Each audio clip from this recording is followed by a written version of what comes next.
Hello and welcome everyone to the Carla Palmer Show. Welcome, welcome. I am going to take a minute to invite and share this broadcast, and hopefully you will do the same. I'm sharing now, so all you do is hit the share button and it shares out to your Facebook network and people will come in. And I think this is a great show to share out. So you guys go ahead. I'm going to give you a moment to share out the broadcast so we can fill up this audience and listen to this great information today that we have with our special. So I'm gonna give everybody a moment to come in. While you're coming in, I'm going to introduce who I am. My name is Carla Palmer, as you can see. I am the host of the Carla Palmer Show. This show comes on every Sunday at 5 p.m. Pacific Standard Time, which is 7 p.m. Central Standard Time, 8 p.m. Eastern Standard Time. So any of those time zones that you're in, be sure to join us. I say 5 p.m. because I'm in LA, which is Pacific Standard Time. So the show comes on 5 p.m. and we have 10 episodes this season. Today, we're in episode number 6. And I'm like super excited that this show has just really been rolling out. We've had some amazing guests on here, and hopefully you've walked away feeling inspired or with a new information about something that you may not have known about, or just, feeling good. So thank you for joining us every week. Thank you for the shares. I appreciate it. So today I want to invite our guest to come onto the screen. I'm about to bring her on right now. All right, there she is, our lovely guest. Hi, Janelle. How are you? How are you? I'm doing great. Thank you for being here. I want to give our audience a little background information on who you are. You guys, this is Janelle, and her last name is Williams. So I'm just going to read a little bit about who she is. Janelle Williams is a wife and mom of 3 and resides in Maryland with her family. She started her business as a professional organizer in 2016 after her friends and family continued to encourage her. Her passion is to help her clients understand the why to the disorder and create personalized systems to enable you to improve efficiency and quality of life. Janelle, I remember meeting you a couple years ago. You guys, yes. Janelle and I met a couple years ago at a women's retreat for mompreneurs, which are mom entrepreneurs, specifically for mompreneurs. And so she and I met there, and I just thought she was a wonderful person, but I also thought she was pretty brilliant. And a lot of women at that retreat were just really amazing. They had a lot of creative ideas. And so fast forward 2 years, and her business is up and thriving. And so I thought it was really great to be able to have her on the show. Janelle, I know you're super busy. You got a lot going on. Your wife, your mom, you got 3 kids. What are the ages of your children? So the ages are 8, 12, about to be 13, and 16. Wow, you got your hands full. Yes, you got your hands full. Well, thank you for coming on. I wanted to invite you to come on so that we could talk about just being organized and how being organized or being disorganized in a lot of clutter creates or alleviates stress in our lives. So it can do one or the other depending on where you are on that. Talk about that. And in the bio, you said that you help clients understand the why of the clutter, the why behind the clutter. Can we talk a little bit more about why that is important in helping a client to understand that piece before you even get started? Yeah, so really understanding how you got to that place in the first place. A lot of people who accumulate clutter, it's not just something that just happened one day. It happens over a certain period of time.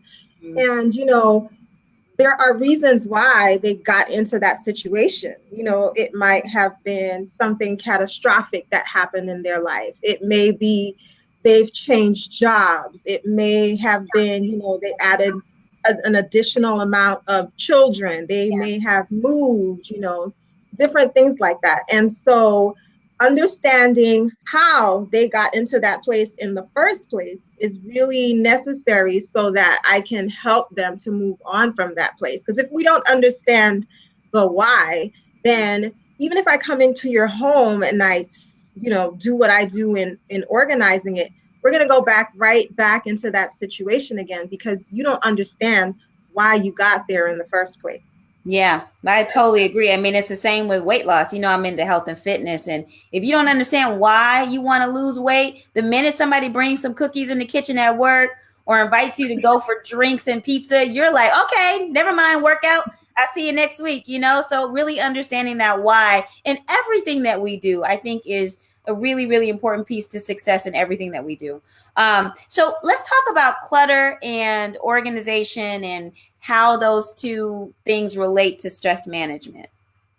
So I think people really don't understand, but when you have clutter, and clutter can be both mental and physical clutter. So when you have clutter, it really affects people's mood.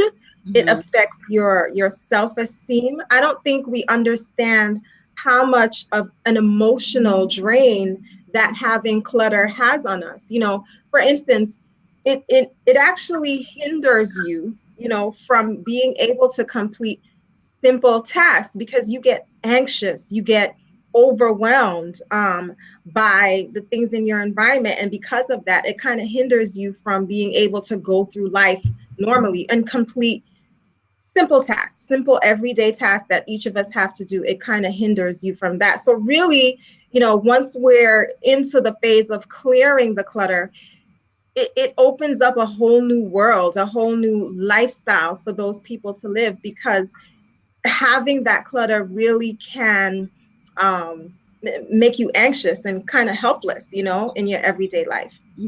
I was listening to somebody, I don't know if it was talk radio or what, or a podcast, talking about how when you allow things to just kind of pile up around your house, whether it be clothes or dishes or papers, you know, it really makes you feel like a failure. It makes you feel like I can't do anything. I can't even keep my house clean. I can't even have order in my own house. And so you start approaching other situations outside of that space like, I'm just going to fail at this too because I can't even keep my house clean.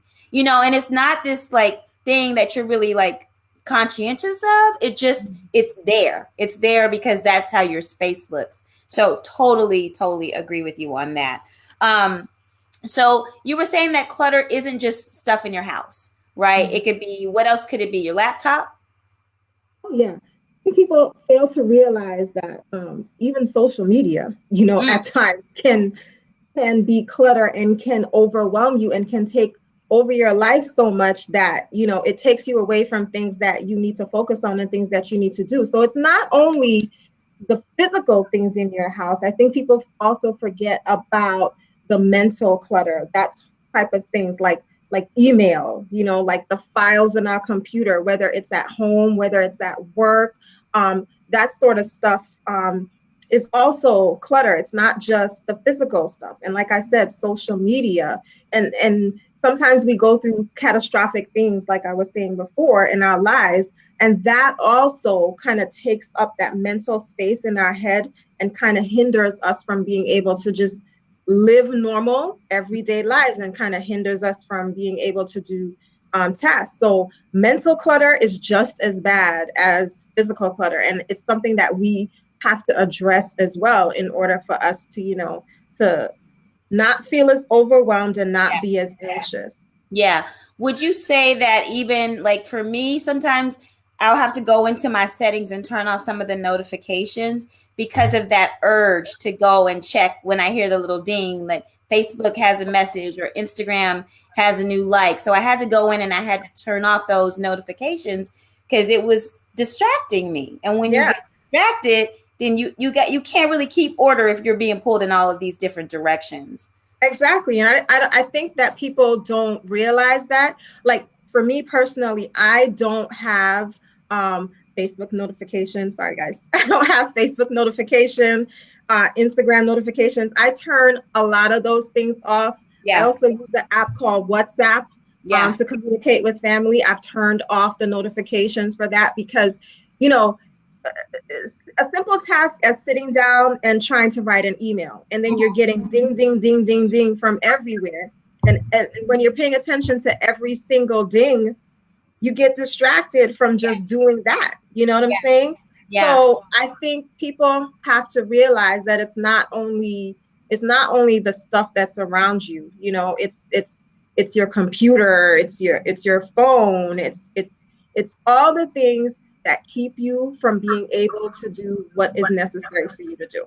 Yeah, and I think as moms, and because you and I are both moms, your kids are much smaller than my son, who is 18. But what I noticed, and I'm sure that you have much more control over this than I do or did, I noticed it a lot.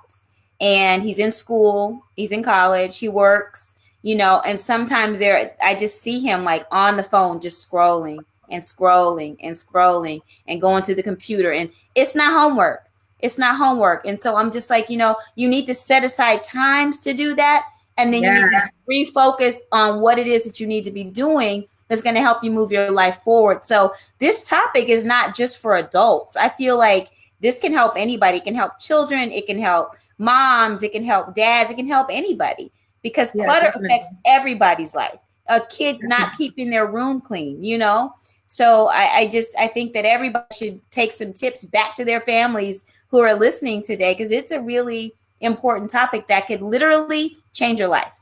Yeah. Literally change your life. I wanted to get a little bit into, how can we start to address clutter? Like, how do you even approach that with a client? So there are different things that I always talk to clients about when we're talking about dealing with clutter. One of the things that, I talk to people a lot about is prioritizing. Okay. And, I feel like sometimes we take on too much, and we have to realize that in order for us to be able to do the things that we have to do to live a normal lifestyle, for us to not get anxious, for us to not get overwhelmed, one of the things that's really, really necessary for us to do is to prioritize. Right. And when I talk about prioritizing, I'm talking about listing the things that you have to do and putting them in order. For me personally, as a mom, even though I have a business, I work and so forth, my family, I prioritize my family. So, the needs of my family come first, so I'm going to put away some other things like maybe social media or something else so that I can be able to take care of the things that I need to take care of for my family. So, in prioritizing, we've got to look at our life and look at the things that are really important, whether that's our faith, whether that's exercising on a regular basis, whether that's our health. You've got to look in your life and figure out the things that are important to you and prioritize those first. So that's one of the first things that I talk to people about, prioritizing. The other thing is making lists. I think we make lists for work, sometimes, but I feel like you've got to make those lists for every aspect and every area of your life, right. Your home life and your work life. Right. A lot of the things that you do in your work life to stay organized, why aren't you doing those things at home? Because it's going to help you, once you come home from work and you come into your home lifestyle, you want to be able to just relax, and be stress-free.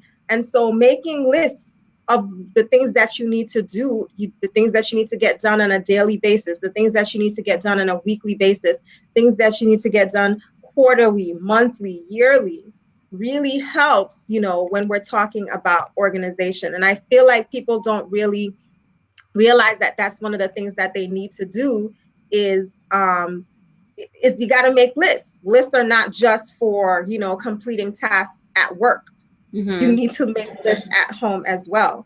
So those are some of the things that, that I talk about in terms of helping people to get organized. And the other thing is to declutter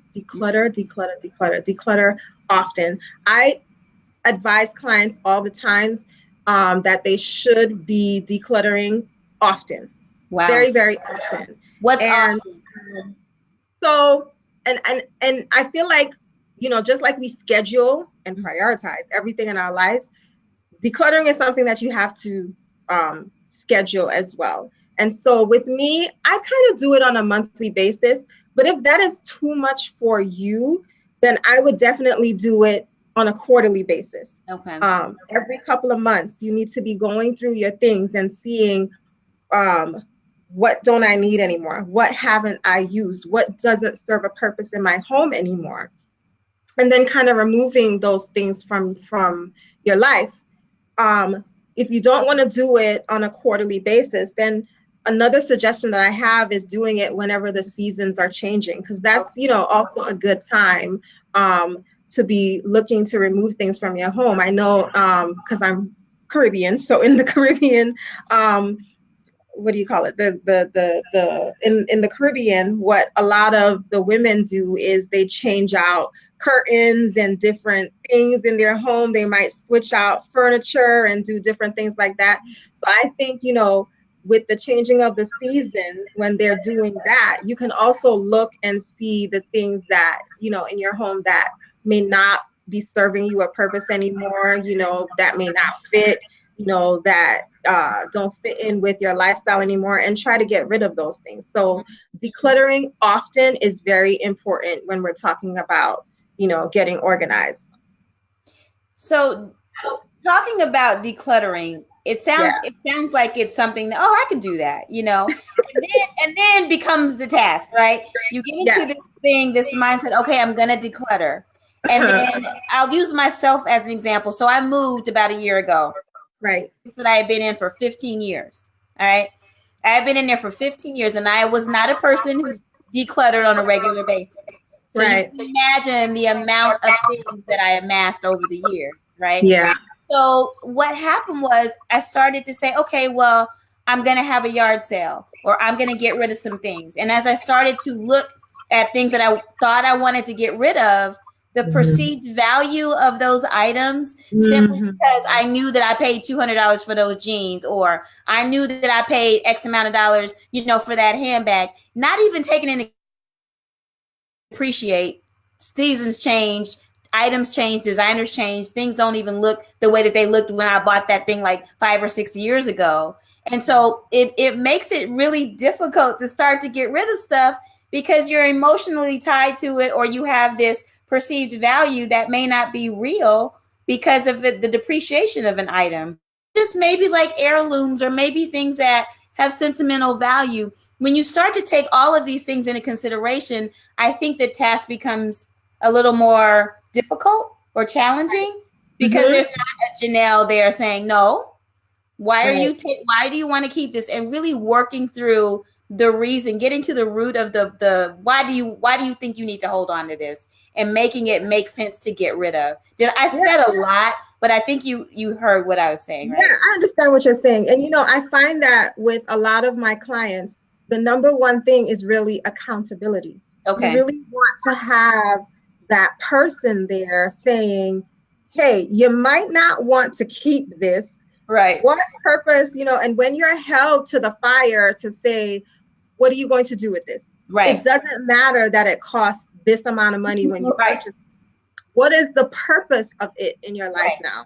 And the thing is, if you can't hire a professional organizer, what I always suggest to people is find that one person in your life who will hold you accountable, really accountable. Find that one person, and then tell that person what exactly you're trying to do. Okay. And then bring that person along on the journey with you. And hopefully, with that person who you're bringing along on the journey, they can actually keep you accountable to those things.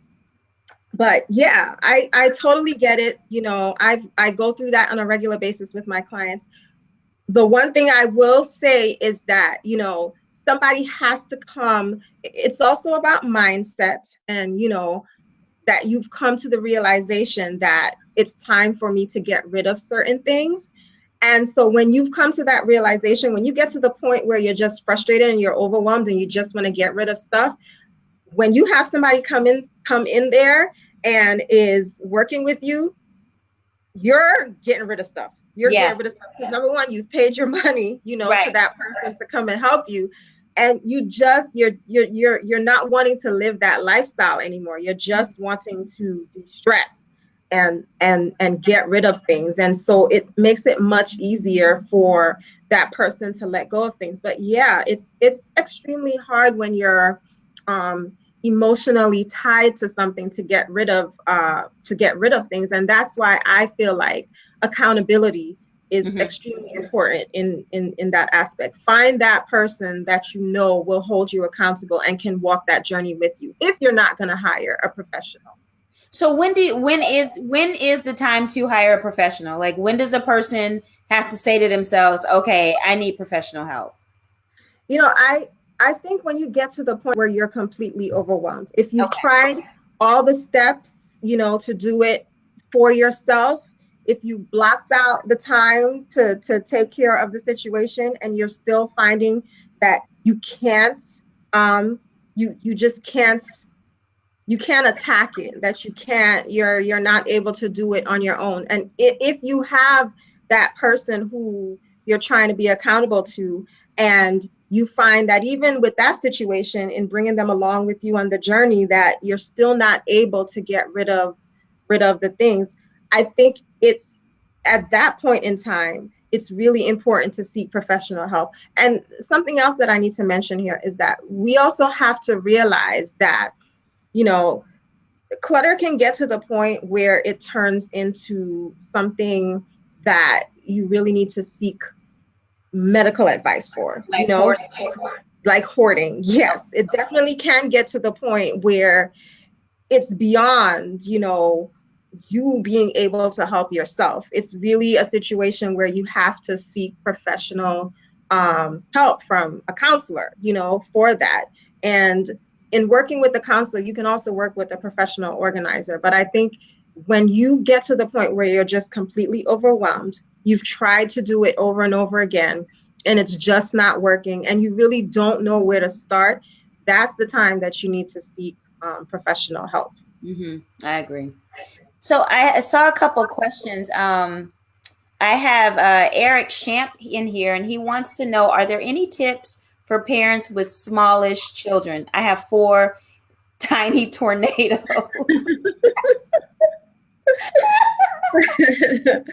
You know, what I always say with parents that have younger kids is try to get them into a routine from early on. And when you do that, you know, the thing that works well when you go and you sit in the classroom and you see how the teachers are with the students, they have all these rules and these little things that they do that keep the kids in order, that help them to know, you know, what exactly what we're supposed to be doing when, where things are supposed to go. So, you know, bring that same kind of strategy to your home and start them with a routine from young. For example, you know, in putting away their toys, you know, don't, when you're labeling the bins to put the toys in, instead of writing the name, because kids can't necessarily read until they're 5, get a picture and put the picture on the bin so that they know, okay, when I'm putting my truck back, this bin has the truck picture, so that's where I'm putting it back.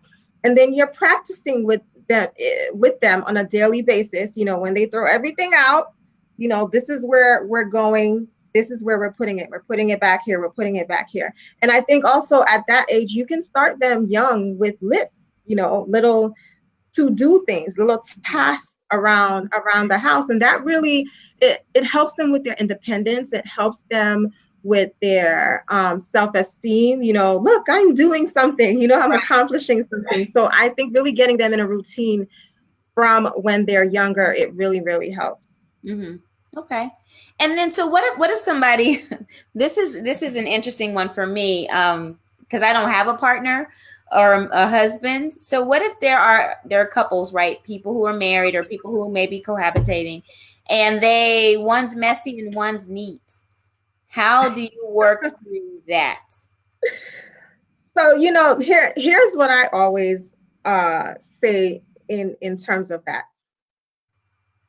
I truly believe that, you know, you should lead by example. In a situation like that, it's going to be leading by example. And so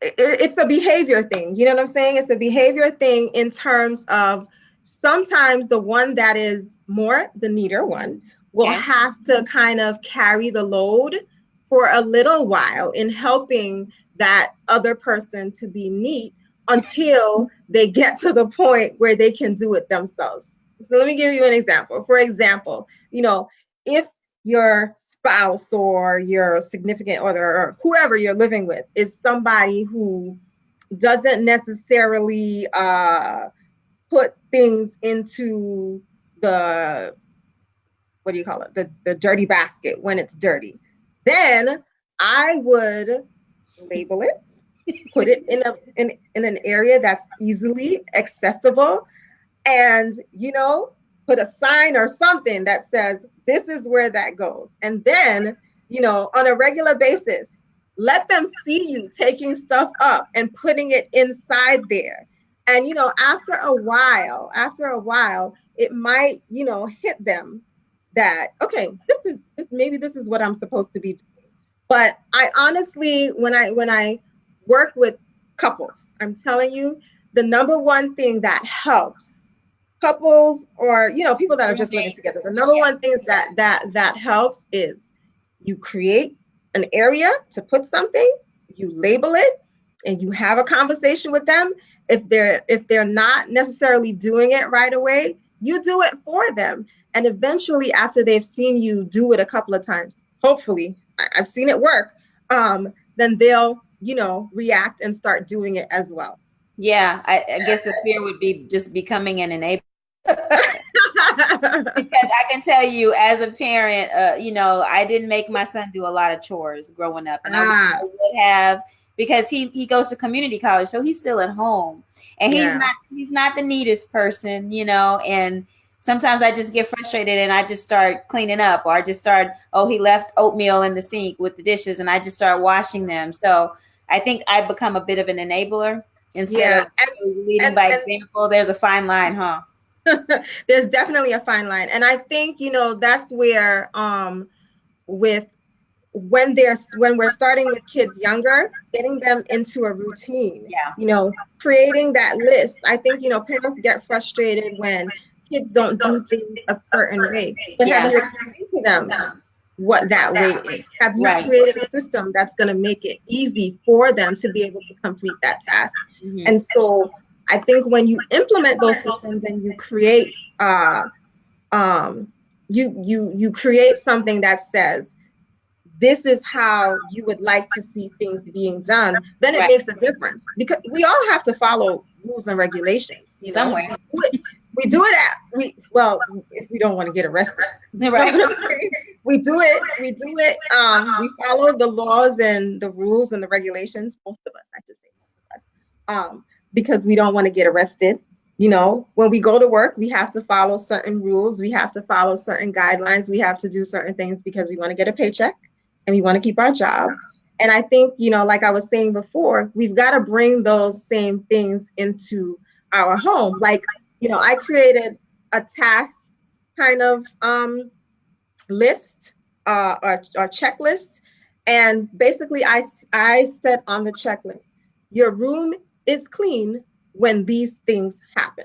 Okay. So I'm not just saying pick up your things off the floor and put them here and blah, blah, blah. I'm saying when you've done these things, your room is clean. When you've done these things, the kitchen is clean. Okay. When you've done these things, and so in doing that, they can clearly see, because our kids go to school and they function in school, right? Right. So when they've completed that checklist, they can see, okay, that task is complete because I've checked everything off on the checklist. I really like that. I think that's something that I do mentally when I decided that, okay, so I moved into a new role at my job, right? I was doing something for 13 and a half years, and then I moved into a new role. And when I moved into a new role, I purged all of the things that I was doing in that old job. And I was like, okay, I'm starting fresh. And so now when I get to work every day, my desk is clean, because the day before I leave, the day before, I can leave when X, Y, and Z is put away and my desk looks like this. So I totally get what you're saying. And it makes a world of difference, because when you get up and you go to work, you start your day fresh and everything is in order. Everything has its place. I want to take a couple more questions. I see another question here. And Francisco asks, is any organization clutter reducing items you think are a must have for folks? Any organization or clutter for folks? I guess maybe like bins and stuff like that. So here's the thing that I feel about bins. You know, bins are great. I use them in my home. I use them with clients. But I want people to understand, before you go out and purchase bins, you need to declutter. You know, I think that's the number one thing that people fail to realize. It's in steps. The first step, you know, when you're thinking about getting organized, when you're wanting to be more organized, and when you're wanting to fix that disorganization, is you have to declutter. Okay. And so after you've gone through that whole process of getting rid of things and seeing what it is that you need to keep and, you know, what you need to donate and that different thing, then you go through the process of whether or not I need to have bins. The thing that, you know, keeps you organized is this: keeping like items together. Okay. You know? So we're going to keep all the plates together. And a lot of people do that on a regular basis. But you also, when you're thinking about food items, when you're thinking about toiletries, when you're thinking about clothing, when you're thinking about books, when you're thinking about, you know, anything that you're going to be using in your home, okay, making sure that you're keeping like items together is the number one priority. Okay. Number one priority. So once you've tackled the decluttering, then you put all your like items together. If you find that you need to then put them in a bin, then you can go and purchase a bin and put them in. Okay. And, you know, I like to label things because then everybody can see this is where the soap goes. Okay. Or this is where the toothpaste goes, or this is where the cereal goes. You know, I like to label things so that people know where things go. But I think the two important things are, number one, you have to get rid of things that you're not using, that are not valuable, that, you know, serve you no purpose. And then you're bringing all your like items together. Okay. Okay. I have a question. Some people are fine with their clothes, fine with keeping the kitchen clean and all of that. The problem that a lot of people have, then I've been over people's homes and I've seen this, is the clutter of the stack of papers and the papers that come in that, you know, like maybe you have, and then those papers come in, the annual reports or whatever. And you think it's so important because it's stuff that you don't really know what you're reading, and you need to sit down and really read it and go through it to try to understand it. So you stack it up and you put it aside. Or then you have those up. You're not even seeing it. It just gets stacked up on top of everything. And so you look up and you have a table or a desk full of papers. And I just wanted to know if you have any sort of tips on how you keep that from happening. So the first thing that I'm going to say with paper clutter is that you have to time block. You guys know what I mean by time blocking. So really, time blocking is scheduling specific times where you're taking care of specific tasks.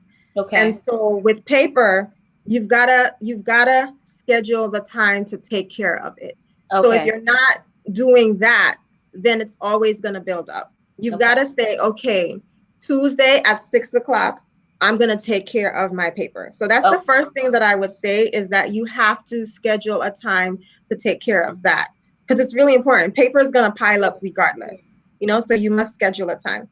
Okay. So that's the first thing that I would say. The next thing that I would say is, if you don't own a shredder, you should get one. Because it's really important to have a shredder, so that, and keep it someplace that's accessible, you know, that's close to wherever it is that you're going to keep the papers that come into your home, so that way, once you open it up, if it's something that you know is really not necessary at all, then you just shred it instantly, get rid of it. Okay. And then it creates no sort of clutter for you. Okay. And then the third thing that I would say is you have to categorize your papers. You Okay. know, I don't have the list in front of me right now, but I have a list on my Instagram of papers that you should be keeping What's your and Instagram handle? documents organized by JWC. So I'll try to pull that up or put it in the notes when I find it. But there are certain documents that you're supposed to keep for a specific period of time. And then there's documents that you should get rid of right away. So if Okay. your documents are being used for tax purposes, make sure you keep those items. Okay. But if you're not really going to need those documents for tax purposes, you don't run a business and need to get reimbursed and things like that, there's no reason for you to be keeping those other items. You need to categorize your papers. And I think that's the number one thing that people need to do. I do, for myself and for clients, we do have a bin that's specifically for mail, but that's not where we sort our papers. So that's totally different. So there's a bin for mail, and then there is another bin that we create folders for different things. So there's a folder for your home documents. There's a folder for your 401k documents. Okay. There's a folder for your health documents. There's a folder for, items like birth certificates and things like that. So, I think when in terms of paper, it's if you're not going to hire a professional to come in and help you, it's a situation where you're going to have to block that time off and really take the time to go through your papers. But just make sure you have that shredder so that you can shred things that aren't necessary, and then put your items into folders and categories. And it's going to make it a lot easier, because once you do that, when the papers come into your home, they're all going to have a home. They're all going to have some place to go. So that scheduled time that you've blocked off now, it'll be more efficient. Before, it's not going to be efficient because you have that stack of papers. But once, you've gone through the whole process of decluttering and then getting your documents in order, that time that you've blocked to deal with that is going to go through more quickly because you've taken the time to organize.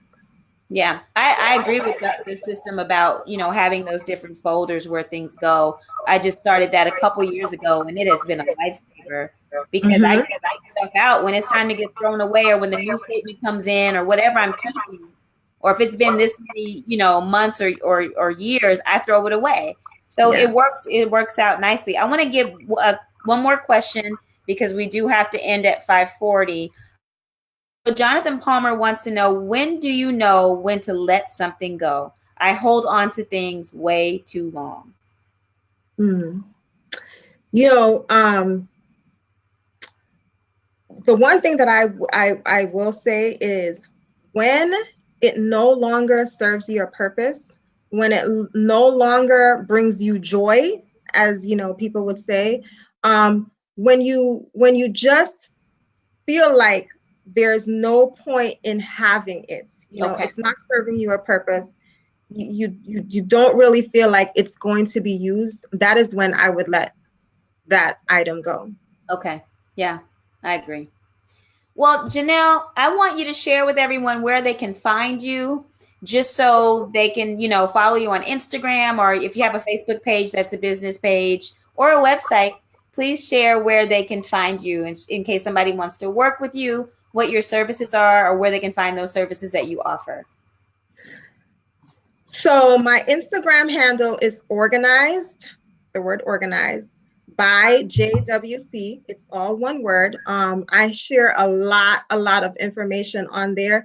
Actually, I have a post on there about what we were just talking about documents. You can see, if you scroll up and down on that post, you can see that there.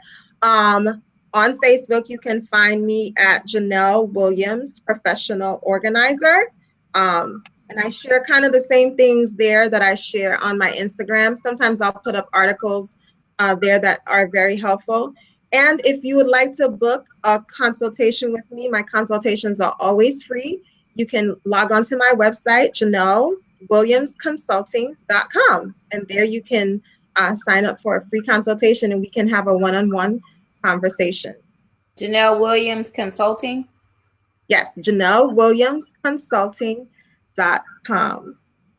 I hope I'm writing it right. I guess I could have done this later. Consulting.com.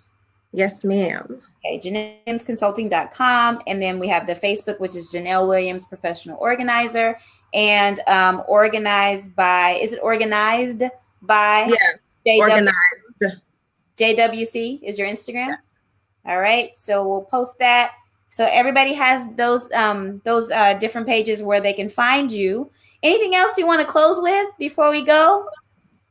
I don't really have anything. This was a great conversation. You know, I think, you know, honestly, when you declutter, it opens up a world of possibilities. And, you know, I'm all about really helping. I'm so passionate really about people letting go of things that no longer serve them a purpose. And it makes your life so much more better. When you come home from work and come into an environment that's peaceful, that's organized, that's decluttered, it makes a world of difference in helping you to, you know, calm down from work and be able to go back the next day. Yeah. Well, I thank you so much for being here. This was a really great topic. It's really helped me too, because I gained some tips as well. And I think that's the beauty of being able to have on your show, because I'm learning as we go along and is along with my audience. So I really, really thank you for your time. I appreciate you. I wish you the best success in your business. I think that you have a great business, and I mean, I love your Instagram posts. You're doing a lot of great work in people's lives, and I'm sure that they appreciate you just as much as I do. So thank you, Janelle. Thank you, Carla. It was great speaking to you guys tonight. Awesome. We'll see you guys later next week on the Carla Palmer Show. Same time, same place. We're out of here. Talk to you later. Bye-bye.